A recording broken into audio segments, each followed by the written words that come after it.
मेरे सभी देशवासियों को विजय दिवस की मेरी हार्दिक शुभकामनाएं। आज विजय दिवस के उपलक्ष्य में मैं अपने कुछ विचार रखना चाह रहा हूं, क्योंकि देश में काफ़ी कुछ ऐसे आंदोलन चल रहे हैं और आए दिन कुछ ना कुछ इशूज़ पे हम लोग डिस्कस करते हैं। तो और हम ये भूल जाते हैं कि हमारे फ्रीडम फाइटर्स ने जिस तरीके से फाइट किया था और हमें आज़ादी मिली थी, अपनी आवश्यकताओं के लिए कुछ ऐसे संगठनों को सपोर्ट करते हैं जो हमारे देश हित में नहीं है रहते हैं।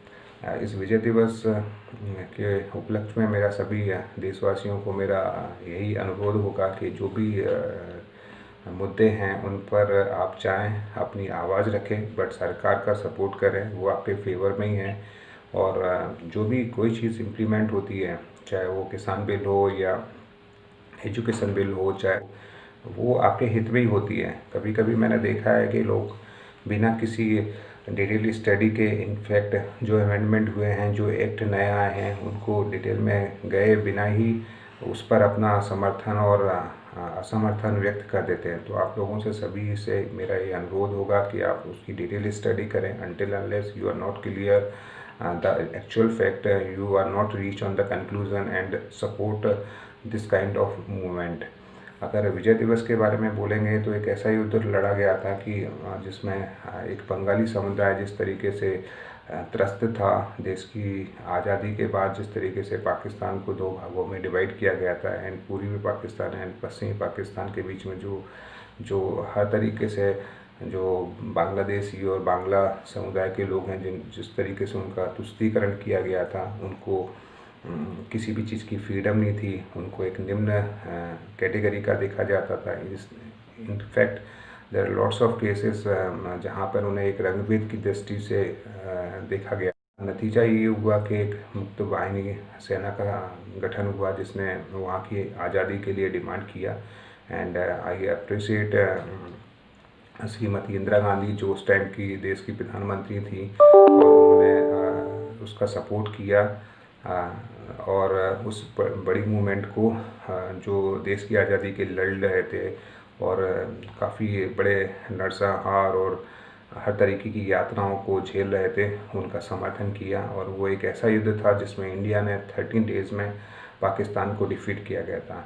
मैं मानता हूँ कि जो अंतर्राष्ट्रीय और जो वैश्विक पॉलिटिक्स होती है, वो भी बहुत चैलेंजेस देती थी। उस टाइम के अगर समीकरण देखें तो हमें सोवियत संघ का, जो आज की डेट में एक रसिया और रूस के रूप में पहचाना जाता है, उसका इंडिया को थोड़ा सपोर्ट था। बट पाकिस्तान को भी चीन और यूएस का काफ़ी सपोर्ट था। कुछ आर्टिकल्स पर मैंने ये देखा है, ये मेरे व्यक्तिगत विचार हैं कि अगर हम वो युद्ध एक सर्टेन टाइम में नहीं कर सकते थे, हो सकता है कि आने वाले समय में पाकिस्तान को यूएस का अच्छा सपोर्ट मिल जाता है। और अगर यूएस आर्मी उसको सपोर्ट करती तो इंडिया के लिए काफ़ी कठिन हो जाता उस देश को, उस युद्ध को जीतना। और एक जो बंगाल के जो लोग देश की आज़ादी के लिए लड़ रहे थे, उनका समर्थन कर पाना। तो I really appreciate Indira Gandhi, जिन्होंने इतना स्ट्रॉन्ग और बड़ा डिसीजन लिया और उस युद्ध को इतना अच्छा नेतृत्व किया, ओके, कि हम उस पर विजय हुए।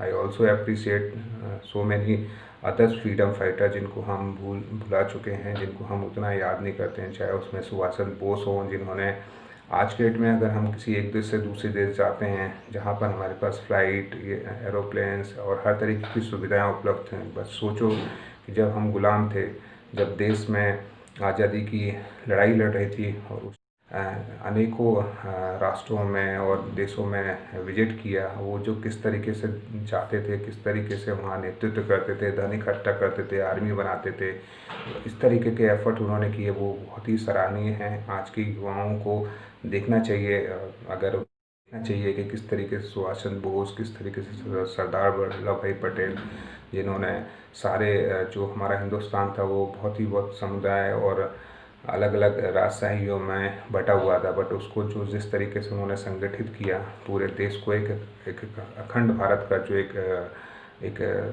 जो सपना था सभी लोगों को, उसको कुछ हद तक उन्होंने सपोर्ट किया। तो I really proud Subhash Chandra Bose, Sardar Patel.